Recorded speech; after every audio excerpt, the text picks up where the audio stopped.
안녕하세요. 저는 30대 중반에 이혼하게 된 이혼녀예요. 혹시 여러분들은 더럽다라는 단어의 기준이 어디쯤 되나요? 저는 그게 사람마다 다 다르다고 생각해요. 솔직히 더럽다 안 더럽다는 것으로 나눌 수 있는 부분은 아니고 부부라면 같이 살면서 맞춰갈 수 있는 부분이라 생각하거든요. 그런데 보통의 부부들이라면 그걸 맞춰갈 수 있는데 혹시라도 한 사람이 결벽증에 준하는 위생관념을 가지고 있다면 솔직히 나머지 한 사람은 엄청 힘들 수밖에 없다고 생각해요. 저희 부부도 그런 부부 중에 한 사람이었어요. 남편은 결혼 전부터 무척 깔끔했어요. 저는 평범했죠. 아침은 머리 감고 저녁엔 샤워하죠. 화장실 다녀오면 손 씻고 식사하기 전 요리 전에 손 씻고 빨래는 속옷과 수건은 각각 따로 빨고 타올은 고온 스팀으로 빨래해요. 집 청소는 일주일에 3번, 화장실 청소는 일주일에 2번. 요리할 때는 일회용 장갑 끼고 설거지 해가며 하고 보통 이 정도라고 생각해요. 맞벌이를 하는 부부의 아내라면 이 정도면 충분하지 않을까 싶어요. 아니라면 그건 제가 다른 사람들보다 덜 깨끗한 건지도 모르죠. 그런데 남편은 과도하게 깔끔하게 굴었어요. 돌바닥에 앉는 것도 더러워서 안 되고 노점에서 파는 음식도 더러워서 먹으면 안 된다고 하죠. 연애 때는 크게 신경 쓰지 않았어요. 남편을 만날 때만 신경 쓰면 되는 일이었으니까요. 그래서 결혼하자고 했을 때도 그 정도로만 생각을 하고 좋다고 결혼했어요. 이제는 인정해요. 제가 경솔했다는 걸요. 저와 남편은 20대 후반에 결혼을 했어요. 당시에 저는 평범한 직장 생활이 저와 맞지 않다는 걸 깨닫고 작은 카페를 운영하고 있었어요. 남편은 영업직으로 거래처 직원과 함께 들른 곳이 저의 카페여서 그 인연으로 사랑을 시작하게 되었죠. 한 번, 두 번 그렇게 몇 번 남편이 들르다 보니 저도 그렇고 서로에게 관심을 가지게 된 거죠. 만난 지 몇 개월 만에 저희는 서로의 가치관이 잘 맞는다고 생각했고 결혼을 생각하게 될 정도가 됐죠. 남편도 저도 그다지 다른 부분에서는 문제될 일들이 없다고 단정지어 생각했던 건지도 몰라요. 그런데 결혼하고 나서야 알게 된 거죠. 남편의 깔끔이 생각보다 더 심각하다는 걸요. 남편만큼은 아니지만 심호도 깔끔함의 수준이 남다르더라고요. 결혼 초기에는 그런 시댁의 가풍과 남편의 생각을 존중해서 열심히 맞춰주려고 노력했어요. 그렇게 잘 맞춰가고 있다고 생각하고 있었는데 그게 아니었다는 걸 알게 된 사건이 발생했어요. 결혼한 지 3년쯤 됐을 때요. 그때가 김장철이었기에 시댁에서 김장을 하고 있었죠. 남편은 김장이 다 될 무렵 김치와 수육을 먹으러 왔고요. 시모는 제게 시부가 먹을 막걸리를 한두 병 사오라며 저를 심부름 보냈어요. 그렇게 나가는 길에 아파트 입구에서 남편을 만났고 남편을 울려보낸 뒤 마트에 가던 저는 카드를 쓰고 지갑이 아닌 가방에 넣어뒀던 게 생각났어요. 그래서 가는 도중에 돌아와 시댁으로 향했어요. 돈 없이 막걸리를 사러 갈 수는 없으니까요. 시댁 현관은 김장으로 인해서 문이 살짝 열려 있었는데 큰 소리를 내기 좀 그러니 소리 죽여 들어가려고 했어요. 그런데 안쪽 방에서 남편 목소리가 나오더라고요. 아 진짜 짜증나 죽겠어. 우리 와이프 얼마나 더러운지 모르지? 여기 와서는 그나마 관리하는 거야. 집에서는 살림을 진짜 얼마나 더럽게 하는지. 청소도 매일 안 하고 빨래도 쌓아놓고 해. 진짜 옆에 있으면 막 짜증이 날 때가 한둘이 아니야. 그래? 우리 집에서 하는 거 보면 그 정도는 아닌 것처럼 보이는데 많이 못 참을 정도니? 미치겠어. 살림살이 만지기도 싫고 집에서는 밥도 먹기 싫을 정도야. 그냥 밖에서 사 먹는 게 더 마음이 편할 정도거든. 그 이야기를 듣는데 얼굴이 화끈거리며 화가 치밀어 올랐어요. 솔직히 저는 제가 더럽다는 생각을 해본 적이 없거든요. 우리 집에서는 이게 기본이었고 솔직히 남편 때문에 더 열심히 청소한다고 했는데 남편에게는 그게 아니었던 건가 봐요. 만약 남편이 그렇게 느꼈다면 저한테 이야기를 하면 되는데 이렇게 시댁에 와서 시모에게 이야기하는 게 너무 짜증이 났어요. 모른 척 하려니 저런 소리 또 하고 다닐 것 같고 지금 들어가서 지랄하면 김장하러 온 건데 분란만 일으킬 것 같더라고요. 그래서 일단 참았어요. 저는 일부러 큰 소리를 내며 지금 도착한 것처럼 굴었어요. 카드를 놔두고 갔네요. 돈도 없이 막걸리 사러 갈 뻔했어요. 그러면서 들어가 카드만 들고 나와서는 밖으로 가는 길 내내 남편을 어떻게 조질까 그 생각만 했어요. 솔직히 제가 잘못을 했다면 모르겠는데 이 부분은 잘못하고 말고의 상황이 아니잖아요. 서로의 기준이 다른 것뿐인데 제가 다른 사람에게 더러운 사람이 됐다는 게 참을 수 없을 만큼 수치스럽고 짜증났거든요. 게다가 제가 더럽다면 본인이 알아서 청소하고 빨래하고 요리하면 되잖아요. 그런데 자긴 손가락 하나 까딱하지도 않았으면서 왜 뒤에서 지적질만 하는 말이죠. 그게 더 열받는 거예요. 그날 저녁 집에 돌아가서 제가 남편에게 말했어요. 당신이 어머님한테 나 더럽다고 한 이야기 들었어. 솔직히 나는 내가 더럽다기보다 자기가 너무 깔끔한 것 같거든? 그러니까 방 따로 나눠 쓰자. 그리고 이제 앞으로 각자 알아서 살림해. 그래야 당신 눈에 거슬리지 않을 거 아니야. 당신은 당신 방만 신경 쓰고 나는 내 방만 신경 쓰고 그럼 됐지? 남편이 당황한 표정으로 저를 보며 변명하더라고요. 그 말 들었어? 아니, 나는 그런 의도로 이야기한 건 아니고 조금 거슬린다는 생각으로 한 이야기인데. 그러니까 당신이 3년 동안 얼마나 힘들었을지 내가 잘 알겠어. 그러니까 따로 하자고. 그래야 당신 마음에 들고 나도 덜 피곤한 거 아냐. 저의 강경한 말에 남편은 어쩔 수 없이 고개를 끄덕였어요. 그럴 수밖에 없죠. 저는 한 점도 물러설 생각이 없었거든요. 이번에 이 상황을 풀지 못하면 앞으로도 계속 그런 불평불만을 듣고 살아야 할 테니까요. 그리고 손 하나 움직이지 않는 남편에게 제가 얼마나 힘들게 살림을 하고 있는지도 보여줄 생각이었죠. 그날부터 저는 모든 걸 혼자 했어요. 요리, 빨래, 청소 전부 제 것만 했어요. 절대로 남편 몫은 따로 하지 않았죠. 그렇게 일주일 정도 지나니 남편이 말하더라고요. 설마 방만 따로 쓰는 게 아니고 살림도 따로 해야 하는 거야? 당연하지. 솔직히 내가 여태까지 생각이 짧았어. 당신이 그렇게 생각한다고 한마디만 나한테 해줬어도 내가 미리 이렇게 살림을 나눴을 건데. 아, 그 음식 먹지 마. 내가 한 거야. 더러워서 어차피 먹지도 못할 거 뭐하러 억지로 먹으려고 해? 그러지 말고 사서 먹거나 밖에서 먹고 와. 시간 되면 당신이 만들어 먹던지.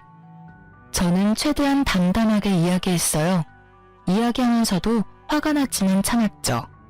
화를 내면 아무것도 바뀌지 않을 거라고 생각했거든요. 제 말에 남편은 잠시 음식을 바라보더니 지갑을 챙겨 밖으로 나가더군요. 그렇게 저와 남편의 각자 생활이 시작됐어요. 그러다 남편이 못 참겠는지 2주 정도 지나니 저한테 말하더군요. 여보, 당신이 화가 많이 난 건 알겠어. 그치만 빨래도 안 해주면 내가 일을 어떻게 해? 그 부분은 당신이 알아서 해줘야 하지 않을까? 해주고 싶긴 한데 내가 해줘도 당신이 그걸 더럽다고 생각하면 내가 하는 것보다는 당신이 하는 게 더 낫지 않을까? 그리고 굳이 왜 내가 해줘야 하는데? 당신도 집에 돌아오면 빨래 돌릴 시간 정도는 있잖아. 어차피 둘 다 바쁜데 알아서 하자. 나도 요즘엔 바쁘거든. 그치만 그게 마누라가 해야 할 일인데 그럼 밥이라도 좀 해줘. 사 먹으니까 너무 돈이 많이 들어. 밥은 더더욱 안 되지. 내가 해준 밥 맛있게 못 먹지? 그냥 당신이 해서 먹어. 당신 손으로 해 먹어야 확실하고 깨끗하게 느낄 거 아냐. 괜히 남이 해주는 밥에 이렇다 저렇다 말할 필요 없이 그냥 자기 식사는 자기가 알아서 해먹자. 남편은 자기가 무슨 말을 하든 제가 더러우니까 안 된다는 말만 듣게 됐죠. 그리고 그날 저녁 남편은 반찬을 바리바리 싸들고 집에 돌아왔어요. 시모가 만든 반찬이었죠. 남편은 제가 해주지 않을 걸 알고 시모 반찬을 가져왔어요. 식사만이라도 제대로 하고 싶었나 보더라고요. 그렇게 한 달쯤 지났을까요?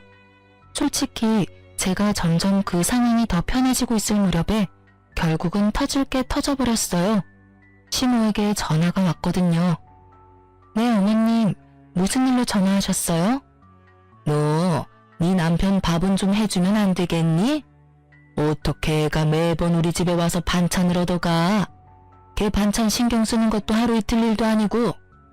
어머님, 죄송한데 남편이 제가 살림을 더럽게 한다고 저번에 어머님께 말씀드렸잖아요.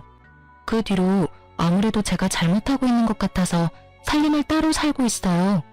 저야 밥 해주고 싶지만 상대방이 더럽다는데 어떻게 계속 해주겠어요? 그것도 못할 짓이죠. 제가 그 말을 꺼낼 줄 몰랐던 시모가 살짝 당황하더라고요. 그 말을 들었니? 아니, 걔가 그런 의도로 한 이야기는 아닐 거야. 그리고 너도 우리 집에서는 얼마나 깔끔하게 잘하는데 걔가 워낙 별나서 그러니까 네가 이해하고 넘어가. 그래도 싫다는 거 계속할 수는 없잖아요. 그렇다고 남편 깔끔이 하루아침에 해결될 일도 아니고 그냥 이렇게 지내다 보면 어떻게든 타협점을 마련하겠죠.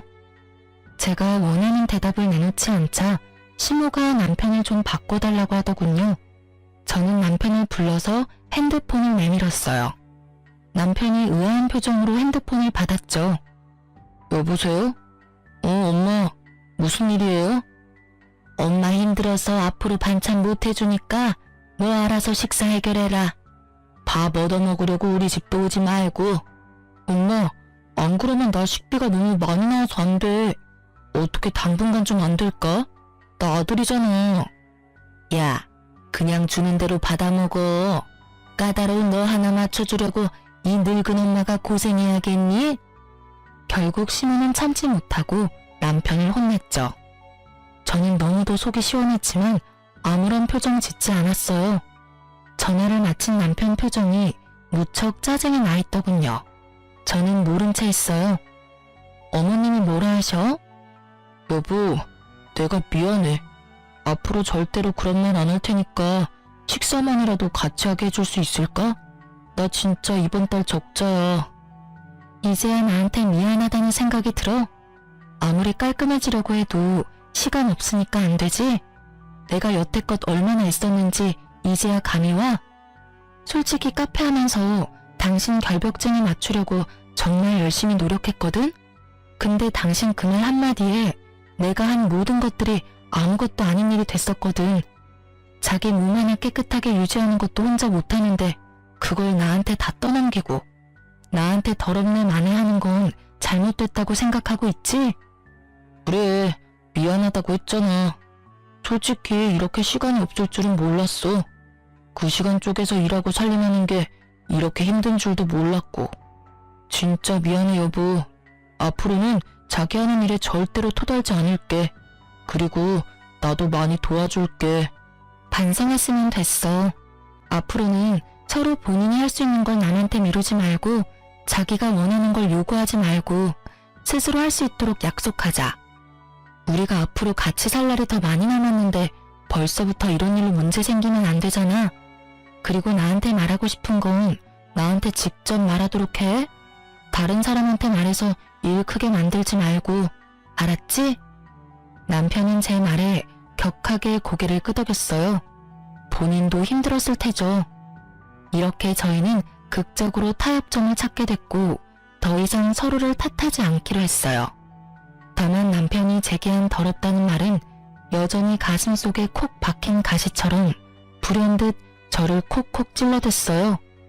그렇게 한 번의 태풍이 지나가고 잠잠해졌다고 생각할 때쯤 이보다 더 큰일이 일어났어요. 그래요. 이번에는 참을 수 없는 일이었죠. 평소에 저는 대중교통을 이용해요. 어린 시절에 교통사고를 당한 적이 있어서 차를 사용하는 게 영 꺼림칙한데 그날은 피치 못할 사정으로 차를 써야 해서 남편 차를 잠깐 빌렸거든요. 게다가 그때는 남편이 자주 주말 출장이 있던 터라 어렵게 빌린 거였어요. 그렇게 남편이 차를 타고 가방을 조수석에다 놨는데 어떤 차가 급하게 끼어드는 바람에 급정거를 했고 제 가방이 굴러떨어져서 결국은 안에 내용물이 완전히 다 쏟아져 내렸어요. 결국 저는 한숨을 쉬며 차를 휴게소에 주차하고 조수석 바닥을 정리했죠. 그러다가 우연히 발견했어요. 여성용 바디로션을요. 제가 사용하는 브랜드는 아니었고 남자 차에서 흔히 발견될 물건은 아니잖아요. 그냥 립밤이나 핸드크림 같은 거였으면 직장 동료나 고객을 태웠다고 생각할 수도 있었을 테지만 바디로션이에요. 1박을 할 거라는 생각이 없으면 보통 챙기지 않는 물건이죠. 저는 순간 머리에 찬물을 뒤집어 쓴 것 같은 기분이 들었어요. 그렇지만 이걸 들고 남편을 추궁할 수도 없었죠. 확실하지 않잖아요. 그래서 일단 증거를 잡을 때까지 모른 척 하기로 했어요. 그런데 차를 몰고 집에 오는 내내 온갖 생각이 다 들더라고요. 설마 아니겠지. 그럴 리 없을 거야. 그런데 이게 왜 여기 있나? 최근에 주말 출장이 너무 잦았어. 이런 생각들요. 집에 와서도 남편 얼굴을 제대로 못 보겠더라고요. 보고 나면 화가 울컥 날 것 같았거든요. 그러다 남편이 하루는 술에 절어 들어온 날이 있었어요. 남편을 옮기다가 떨어진 핸드폰을 들고는 벌벌 떨며 확인을 했어요. 설마 있을까 싶었는데 설마가 사람잡더군요. 카드사 어플에 떡하니 오늘 모텔에 갔던 내역이 있었고 지우지 못한 카톡 내용도 그대로 있더군요. 오빠 잘 들어가, 사랑해, 벌써 보고 싶다. 이런 내용이 오늘 하루 사이에 다 있었어요. 저는 모두 캡처하고 제 핸드폰으로 동영상을 찍어서 증거도 남겼어요. 그리고 저는 남편의 SNS를 통해서 그녀의 SNS 주소도 알아냈어요. 그날 저녁 그 상간녀의 SNS를 보는데 정말 미쳐버리겠더라고요. 그 여자가 여행 갔다고 한 날짜들은 모두 빠짐없이 남편의 주말 출장 날과 겹쳐 있었어요. 게다가 남편임을 짐작 가능한 사진들을 보니 잠도 오지 않더라고요. 주말인 다음 날은 카페에는 중요한 날이었고 어쩔 수 없이 뜬 눈으로 밤을 지새운 저는 이른 아침 카페로 향했어요. 아침에 침대에서 제 속도 모르고 쿨쿨 자는 남편을 보니 한 대 때려주고 싶었지만 참고 일하러 갔어요. 그런데 오후에 남편이 술에 깨서 제 카페로 찾아왔더라고요. 당시에 저는 외국인 단골과 같이 있었는데 그가 제게 인사차 포옹을 해줬어요. 그리고는 제 어깨를 톡톡 치며 웃어 보이고는 카페에서 나갔죠. 그런데 남편이 완전 똥 씹은 표정으로 저한테 오더라고요. 저 사람 누군데 당신을 껴안아? 그것도 카페에서. 여기를 술집이라고 착각하는 거 아니야? 여기는 엄연히 한국이라고, 한국. 그리고 당신도 저런 사람은 받아주면 안 되지. 더럽게 다른 남자랑 포옹을 하고. 또다시 등장한 단어, 더럽게. 그 말에 참다 꾹꾹 눌러놓은 화가 터져버리고 말았죠. 더러워? 뭐가 그렇게 더러운데? 외국인이야. 그 사람한테 그건 그냥 인사야. 근데 네가 나한테 더럽다고 할 처지는 아니지 않니? 너야말로 뒤로 더러운 짓은 다 하고 다니는 주제에. 그게 무슨 소리야. 내가 뭘 뒤로 더러운 짓을 해? 나는 그런 적 없어. 잘 알아보고 그런 이야기를 해. 너 잘못 없는 사람 잘못 있다고 말하면 무고죄 되는 거 몰라? 죄가 없어야 무고죄지. 죄가 있으면 무고죄가 아니지 않을까? 내가 모를 줄 알았어? 너 차 안에 여자 바디로션 떨어져 있더라? 툭 튀어나온 바디로션 이야기에 남편의 눈동자가 갈 곳을 잃었어요. 제게 어떤 말을 할까 싶었는데 첫 마디는 발뺌이었습니다. 직장 동료가 흘리고 간 건지 고객이 떨어뜨리고 간 건지 나도 몰라. 그런 거 가지고 지레 짐작하는 거면 주말마다 출장 가는 거, 그 여자 만나러 가는 거 모를 줄 알았어? 다 알아. 예쁘장하게 생겼더라. 웨이브진 긴 갈색 머리에 손톱은 어찌나 돈을 처발랐는지 아주 휘황찬란하던데? SNS에 명품 자랑하는 사진으로 도배한 여자 말이야. 내 말이 틀려? 그래. 나 여자 만나고 다녀. 근데 그렇다고 당신이 나한테 큰 소리 칠 이유는 없지. 당신이야말로 이런 식으로 카페 하면서 여러 사람 만나고 아까도 외국인이랑 끌어안지 않았어? 솔직하게 말해서 그런 것도 다 바람 피우는 거랑 다를 게 없거든? 네가 술집 여자도 아니고 커피나 팔면 되지 왜 포옹을 해? 그냥 손님이기 이전에 단골이고 친구야. 그리고 네가 생각하는 그런 더러운 거? 그 친구랑 사이에는 없어. 근데 네가 그런 말 하니까 정말 웃기다. 다른 년이랑 뒹굴고 집에 들어와서 잠이나 자는 네가 더 더럽다고 생각하는데? 그리고 내가 아무것도 모른다고 생각하나 본데 나 다 알아. 저번에 당신 술 취해서 들어왔을 때 핸드폰 화면에 떡 하나 떠있더라. 그 여자랑 주고받은 카톡 내용. 술에 떡이 돼서 지우는 건 잊어버렸니? 너 지금 나더러 더럽다고 했어? 네가 나한테 그런 말 할 자격 있냐고. 솔직히 진짜로 더럽게 사는 게 누군데? 여태까지 살면서 깨끗하게 산다고 느껴본 적 단 한 번도 없었어. 솔직히 내가 하기 힘드니까 당신한테 맡겼을 뿐이지. 집안 살림 하나조차 마음에 들도록 못하는 여자, 나도 사양이야. 사양한다니 다행이네. 우리 이혼해. 나도 지긋지긋해. 새로 사귀는 여자가 얼마나 깨끗하게 굴지는 모르겠지만 당신 그 까다로운 입맛 잘 맞출 수 있었으면 좋겠네. 결국 저희는 제 카페에서 피 터지게 말싸움을 해버렸어요. 참으려고 했는데 참을 수가 없더라고요. 똥 묻은 개가 겨 묻은 개 나무란다고 누가 누구한테 더럽다는 거예요? 다른 여자랑 할 거 다 하고서는 집에 와서 내 옆에서 잠을 잤다는 것 자체가 이미 더러운 일이거늘. 불행인지 다행인지 남편과의 관계는 그 여자가 생긴 뒤로 한 번도 없었어요. 저놈이 감히 저를 탓할 수나 있어요? 그리고 사양이라니 제가 하고 싶은 말을 왜 자기가 하는지. 유책 배우자는 남편이고 모든 원인이 그쪽에 있는데 피해는 오롯이 저 혼자 받고 있었어요. 그렇게 남편과 이혼을 이야기하고 저는 남편 집에서 나올 준비를 착실히 해가고 있었어요. 친정이 워낙 멀어서 지금 당장 나와서는 갈 곳이 없었기 때문에 어쩔 수 없이 꼴도 보기 싫은 남편놈과 함께 보내야 했어요. 이틀 뒤에 시모가 전화가 왔더라고요. 흥분한 채로 제게 따지더라고요. 예, 너희 이혼하게 됐다며? 도대체 무슨 일이야?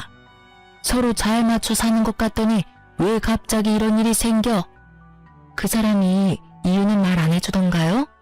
뭐 다 네 탓이라고만 하더라고. 카페에서 외간 남자 만나고 다니고 자기한테는 신경도 안 써준다고 그러던데. 그런 거면 얘 당분간 일 그만두고 관계를 회복할 생각을 해야지. 이 나쁜 놈은 시모에게도 이혼 사유를 정확하게 말하지 않았더라고요. 어머님, 저희 헤어지는 이유는 그 사람이 다른 여자가 생겨서예요. 저한테는 남자 같은 거 없어요. 단골 외국인이 저한테 인사하려는 거 보고 전화를린 거고요. 근데 남편은 이미 다른 여자랑 몰래 만나고 있는 거 저한테 다 들켰거든요. 그 이야기를 듣던 시모는 잠시 말을 못 잇더니 딱 한마디 하고 전화를 끊더라고요. 아이고, 내가 나설 일이 아니네. 알아서 너희들끼리 잘 알아서 해결해라. 남편이 그렇게 민감하게 굴 때마다 뒷수습했던 건 시모였던지라 이번에는 뒤치다꺼리하고 싶지 않았나 보더라고요. 발을 슬그머니 빼더니 전화를 탁 끊어버리셨죠. 그렇게 시모의 전화통화를 끝내고 평소보다 늦은 퇴근을 해서 집에 돌아왔어요. 그런데 현관에 아주 굽이 높은 하일이 놓여있더군요. 중문을 열고 들어갔더니 거실에 남편과 그 여자가 앉아있더라고요. 그 두 사람을 보는데 가라앉았던 화가 터지는 것 같았어요. 우리가 이혼 소송 중인 건 맞지만 적어도 지가 인간 새끼라면 소송 중에 상간녀를 집안까지 데려오는 건 피해야 하는 거 아닌가요? 그런데 아주 당당하게 둘이 어깨동무하고 소파에 딱 붙어앉아 영화를 한 편 보고 있더라고요. 어머, 오셨네? 어쩌죠? 오늘은 저도 여기서 놀다 갈 건데. 어차피 이 집 우리 그이 집인데 당신이 좀 나가주면 안 될까요? 어차피 불청객이잖아요. 이혼도 곧 할 마당에. 안방마는 역할에 심취해서는 저한테 비꼬는 말을 하는 상간녀를 보고 있자니 제 안에 잠자고 있던 투쟁 본능이 깨어나는 걸 느낄 수 있었어요. 아직 이혼은 소송 중에 있고 법적으로 아직은 부부예요. 서로 신뢰나 애정이 깨졌다고는 해도 법적 부부 사이니 한 집에 살아야 하죠. 그리고 그 어디에도 소송 중에 상간녀를 집에 데려올 수 있다는 법 같은 건 없어요. 그이 집? 재산 분할이 되기 전까지는 여기는 제 집이기도 해요. 객이면 객답게 찌그러져 있으세요. 시답지 않게 많이 냄새 그만하시고요. 말씀이 좀 과하시네요. 하긴 남편 빼앗긴 유부녀가 얼마나 히스테릭한지 안 봐도 뻔하죠. 다른 여자한테 남편 뺏긴다는 경험이 그렇게 흔한 경험은 아니잖아요. 저는 잘 모르겠는데요. 마누라 있는 남자 꼬셔서 남의 가정 파탄내는 상간녀가 무슨 생각을 하는지. 제가 당한 일이 그리 흔한 경험은 아닌데 그쪽은 남자 뺏긴 여자 심정을 잘 아는 걸 보니 많이 뺏어보셨나 봐요. 제 버릇 걔 못 준다고 남의 것 뺏는 여자는 평생 남의 것 뺏고 살잖아요. 이번이 처음이라고 말할 수는 없겠죠. 아니 이 아줌마가 보자 하니까 처음이고 아니고 당신이 뭔 상관이에요? 그리고 남자 뺏긴 쪽이 나쁜 거지. 그러게 관리를 잘하지 그랬어요? 아무리 남자 뺏긴 게 분해도 그렇지 어떻게 다른 사람한테 그런 모욕적인 말을 할 수 있어요? 남자 뺏겨서 분하다뇨? 앞으로는 깔끔 떠는 척 오만상하더니 뒤로는 와이프 몰래 여자 만나서 할 거 다 하고 다니는 더러운 새끼는 제 쪽에서 사양해요. 둘이 짝짝꿍이 잘 맞는 것 같으니 잘 사세요. 내 눈에 안 띄는 곳에서 상간소송 위자료나 갚으면서요. 결국 저와 말다툼이 끝나지 않자 남편님은 그 상간녀를 데리고 밖으로 나가버리더군요. 남편이 나가고 나서야 꼿꼿하게 서 있던 제 몸은 무너졌어요. 저 나쁜 놈이 벌써 집에 상간녀를 당당하게 들일지 상상조차 못하고 있었거든요. 그 뻔뻔함과 똥배짱에 저는 여러모로 타격이 컸어요. 그래서 그날 저녁 부랴부랴 짐부터 챙겼어요. 그러고는 제 카페로 갔어요. 카페에는 다행히 휴식을 취할 수 있는 작은 쪽방이 있었거든요. 그곳에서 잠을 자며 저는 상간녀의 SNS를 살폈어요. 그런데 몇 장의 사진에서 이상한 걸 발견했어요. 그 여자는 주로 남자랑 같이 있는 사진을 꼭 얼굴만 보이지 않게 찍어서 올리거든요. 몇 장의 사진을 찍힌 남자가 제 남편이 아닌 것 같더라고요. 그래서 의아하게 생각하고 있었죠. 특히 한 장은 너무 이상했어요. 식사 자리였는데 해산물이 가득한 식탁이었거든요. 그런데 남편은 해산물, 즉 갑각류 알레르기가 있었거든요. 절대 먹지 않을 음식을 앞에 두고 사진을 찍었다니 이상한 일이잖아요. 그래서 저는 남편이 아닌 것 같은 사진을 캡처해서 남편에게 슬쩍 보냈어요. 그러고는 언제부터 갑각류를 먹게 됐냐, 여태까지 나 속인 거냐 하고 문자를 보냈죠.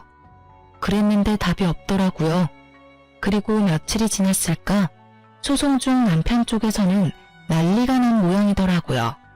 시모가 연락이 왔어요. 예, 내가 이런 말할 자격은 없지만 너희 이혼 다시 한번 생각해보지 않겠니? 갑자기 그게 무슨 소리세요? 저희 이미 이혼하기로 이미 다 합의됐어요. 남편도 이미 동의한 내용이고요. 상간녀랑 집에 같이 들어와 있던 바람에 저는 집에서도 쫓겨난 상황이에요. 네가 화가 얼마나 많이 났는지는 나도 이해해. 그렇지만 우리 아들도 피해자야. 그건 너도 좀 알아줬으면 좋겠구나. 시모가 도대체 뭔 소리 하나 싶었는데 이야기를 들어보니 참 남편 눈 팔자도 험하다 싶더라고요. 제가 남편에게 연락했었잖아요. 남편이 아닌 남자와 그 상간녀가 사진 찍은 걸 보냈거든요.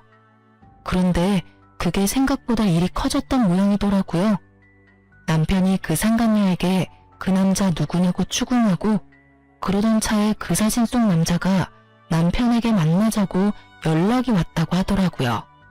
남편이 나갔는데 자기가 그 상간녀 애인이라고 유부남 주제에 왜 그 여자랑 같이 살고 있냐며 서로 주먹 다짐까지 했던 모양이더라고요. 뭐 뿌린 대로 거뒀다고나 할까요? 그 여자는 유부남 만나면서 따로 남자친구도 착실하게 만나고 있던 모양이었어요. 그런데 거기서 끝난 게 아니었어요. 남편놈이 그 남자랑 만나서 싸우고 집에 와서 그 상간녀에게 남자 관계가 문란한 것에 대해 따졌더니 상간녀가 너도 어차피 바람 피워서 나 만난 거 아니냐며 남의 인생에 신경 쓰지 말라고 했다더라고요. 시모 말로는 남편놈이 자기도 그 많은 남자 중에 한 사람뿐이라는 걸 알고서는 배신감에 여자를 쫓아내 버렸다고 하더라고요. 여자는 상간녀 위자료 소송비가 나올 테니 남편에게 딱 붙어서 위자료를 뜯을 생각이었던 것 같았어요. 그런데 문어발식 자유연애하다가 결국엔 남편에게까지 버림을 받았으니 생각보다 너무 어이없는 결말이긴 했어요. 물론 많은 남자들에게서 또 많은 걸 뜯어내며 억울하게도 그 여자는 또 잘 살아가겠죠. 그렇다고 해서 그런 남편의 상황이 저에게 위로가 되진 않죠. 가정을 버리고 뒤에서 몰래 외도를 저질렀잖아요. 비록 그 여자는 남자친구가 따로 있었지만 법적으로 유부남이었으니 본인이 저지른 짓에 대해 책임을 져야 맞는 건데 뜬금없이 왜 시모가 저한테 재결합을 운운하는지 이해가 되질 않더라고요. 어머님, 그 사람이 지금 그렇게 힘든 일을 겪었다고 해서 그 사람이 저한테 한 말들과 행동까지 없던 일이 되는 건 아니잖아요.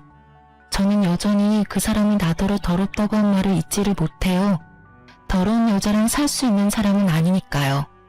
그래도 우리 아들 저렇게 미친년한테 당하고 이렇게 처량하게 혼자 살면서 위자료 갚아내야 한다고 생각하니 마음이 너무 안 좋아. 아들 한 번만 용서해줘라. 응? 여태까지의 정이 있는데. 죄송해요. 저는 이제 아무 감정 없어요. 이혼 소송도 이제 마무리 다 되어가고 솔직히 남편한테 정이 다 떨어져 버렸거든요. 그러니까 그 부분은 남편이 해결할 수밖에 없을 것 같아요. 그리고 무엇보다 그런 이야기를 어머님이 전화해서 하시는 게 더 이상한 일이잖아요. 본인이 힘들면 연락은 오겠죠. 받아들일 생각은 없지만. 결국 시모는 자기가 원하던 것은 얻지 못하고 전화를 끊을 수밖에 없었죠. 그런데 시모의 이야기를 들으며 어찌나 속이 시원한지.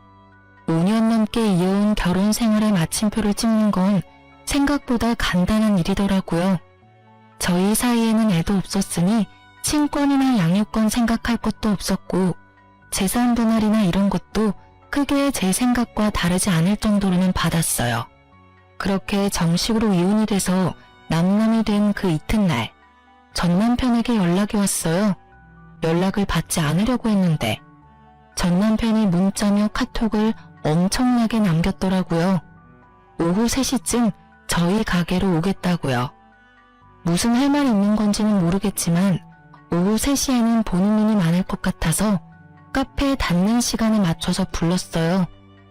이혼 소송하며 거의 4개월을 따로 살아서 그런지 오랜만에 보는 전 남편의 얼굴은 뭔가 짠하면서도 보는 순간 짜증이 나더라고요.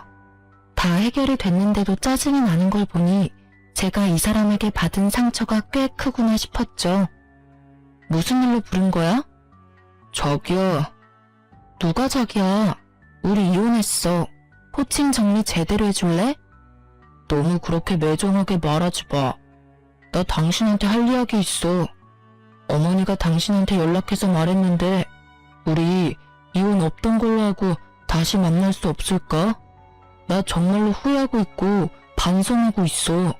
나는 당신이 아니면 안 될 것 같아. 뜬금없는 소리에 저는 헛웃음만 나왔어요. 이혼 서류에 잉크가 마르기도 전에 이혼을 번복하자는 유책 배우자를 보고 있으려니 이건 몰래카메라가 아닌가 하는 생각까지 들었죠. 왜? 나한테 재산 나눠주기 싫어? 법원에서 이미 다 확인해서 나온 건데도 싫니? 아니면 위자료 주기 싫어? 그것도 아니면 상간녀 위자료까지 네가 내야 해서 돈이 2배라 더 싫은 거야? 아니야, 그런 거 절대 아니야. 나 진짜로 반성하고 있고 그 여자는 이미 헤어졌어. 집에서 내쫓았다니까. 진짜로 제대로 반성하고 있다고. 물론 이혼하기 전에 헤어졌다면 이렇게 힘들지는 않았겠지만. 저는 심오하게 사정을 대충 들어서 상간녀의 양다리 때문에 헤어졌다고 생각하고 있었어요. 그래서 한껏 비꼬아주기로 했어요. 상간녀랑 왜 헤어져? 상간녀랑 그렇게 사랑해서 나랑 이혼하고 그 여자 만나려고 한 거 아니었니? 그때 바람 피운 거 알았을 때 당신 나한테 미안하다 한마디도 안 했어. 발뺌하다가 확실해지니까 어쩌라고 하는 식으로 나왔지. 나랑 헤어지고 그 여자랑 만나면 된다는 식으로 말이야. 근데 애지중지하던 여자를 왜 내쫓아? 그냥 살아. 이제 눈치 볼 일도 없잖아. 나도 몰랐지. 그 여자가 그런 여자인지. 같이 살았던 몇 주간 정말 지옥같이 보냈어. 위생관념도 너무 없고 엄청 더럽더라고. 분명히 나랑 만날 때는 그렇지 않았는데 같이 살고 보니까 나랑 안 맞는 부분이 너무 많아서 여태껏 나랑 만났을 때 보여준 건 다 연기였나 봐. 나도 그 여자한테 속아서 당신하고 이혼하고 낚인 거였다고. 이런 내 사정도 좀 이해해줘. 그래? 너 만날 때는 엄청 깔끔 떨었나 보네. 그래도 사랑하잖아. 더러운 건 좀 참아. 나랑 살 때도 더러워서 힘들었는데 내가 봤을 때 당신은 그 어떤 여자랑 살아도 더러워서 못 견딜 거야. 그럼 그냥 혼자 사는 게 낫지. 당신이 얼마나 노력해주고 있는지를 이제 겨우 알았어. 그 여자는 노력할 생각도 없더라고. 사실 당신한테 그 사진 전송받고 그 여자한테 남자들에 대해서 추궁하니까 결혼하면 다 정리하겠다고 했거든. 근데 내가 한마디 하면 내 앞에서 다른 남자한테 연락하고 집 나가서는 하루 내내 연락도 안 되고. 내가 잠깐 뭐에 씌었나 봐. 그런 게 아니고서야 그런 여자한테 왜... 그래서 내가 그만큼 노력한 게 이제야 눈에 보인다고? 이혼을 다 하고 나서 서류까지 정리가 다 됐는데? 너도 참 대단하다. 나 같으면 부끄러워서 찾아오지도 못했을 거야. 근데 넌 깔끔 떠는 만큼 뻔뻔해서 그런지 이혼한 전처 얼굴 보는 게 전혀 불편하지 않은가 봐? 웃지 마. 나 진짜로 너무 힘들어. 그리고 몸도 힘들어. 아니, 정신적으로 너무 힘들어. 그리고 그 여자 때문에 지금 성병 걸렸어. 그 여자가 나한테 옮겼다고. 나야말로 진짜 미치겠어. 그 이야기 듣는데 제 귀를 의심했죠. 저는 그 순간 남편보다 제가 더 걱정됐어요. 혹시라도 그 여자 때문에 저한테도 문제가 생길 수가 있잖아요. 다행히 서로 사이가 나빴을 때라 저한테까지 그 병이 옮지는 않았더라고요. 야, 넌 어떻게 그런 여자를 만나? 그 여자 남자도 많았다면서. 그러면 알아서 걸렀어야지. 넌 지금 네 몸은 물론이고 나한테까지 병균 옮길 뻔했어. 알아? 그러니까 하는 말이잖아. 나 정말로 너무 힘들어. 왜 내가 이런 병 때문에 병원을 다녀야 해? 병원 갈 때마다 쪽팔리고 완전 더러운 새끼 된 것 같아서 기분 더러워. 그렇게 더러운 걸 싫어하는 전 남편은 자신이 가장 혐오하는 병에 걸렸고 그걸 견디기 힘들어하더라고요. 아니 누가 그런 짓을 하래요? 네가 스스로 네 몸을 힘들게 한 걸 왜 나한테 와서 하소연이야? 그리고 너 병 걸려놓고는 나한테 와서 재결합 운운하는 건 더 미친 짓이라는 생각 안 들어? 미안하다고. 그러니까 사람 한 번만 좀 살려줘. 나 이러다가 진짜 스트레스 때문에 죽어버릴지도 몰라. 지금도 스트레스로 탈모도 오고 있고 식사도 제대로 못하고 있다고. 당신이 옆에 있으면 나 진짜로 편해질 것 같아. 응? 제발 사람 하나 살려주는 셈 치고. 남편은 제 소매를 꽉 잡고 놓아주지 않았어요. 저는 그런 남편을 보며 혀를 찼어요. 그리고는 단호하게 남편 손을 쳐내버렸어요. 야, 이 더러운 새끼야. 바람 피우기 전에 그런 걱정을 먼저 하지 그랬어. 어디서 감히 나한테 다시 만나자는 미친 소리를 짓거려? 한 번만 말할 거니까 잘 들어. 나는 너처럼 아랫돌이 잘못 눌려서 병이나 걸리는 더러운 남자랑 살기 싫으니까 2번 다시 찾아오지 마. 혹시라도 병 나았다고 또 찾아오지도 말고. 난 당신 병이 싫은 게 아니고 당신이 한 행동이 싫은 거거든. 그렇게 매몰차게 이야기하고 저는 남편에게서 떠나왔어요. 이렇게 허무하게 헤어질 사이였으면서 저한테 미안하다 한마디 없이 둘이 함께 살림 차리겠다고 여자를 데려와 떵떵거렸다니. 게다가 그렇게 깔끔 떨며 사람을 힘들게 만들었으면서 본인은 불륜 한 번에 자기가 제일 혐오하는 성병까지 옮아서 끙끙거리고 힘들어하고 있으니까요. 자기 인생 제 손으로 지옥으로 만든 사람하고 영 끊고 사는 게 속 편해요. 그런 사람은 다른 사람마저 지옥으로 끌어들일 사람이니. 게다가 정말로 반성했다면 저한테 돌아오라고 말하면 안 되죠. 반성을 안 했으니까 돌아오라고 같이 살자고 징징대는 거라고 생각해요. 이런 놈은 애초에 걸러야 하는데. 짧지 않은 세월 동안 이런 남자도 남편이라고 데리고 산 제가 참으로 대단하다는 생각을 잠깐 했네요. 나중에 전 남편이랑 상간녀 소식을 전해 들었어요.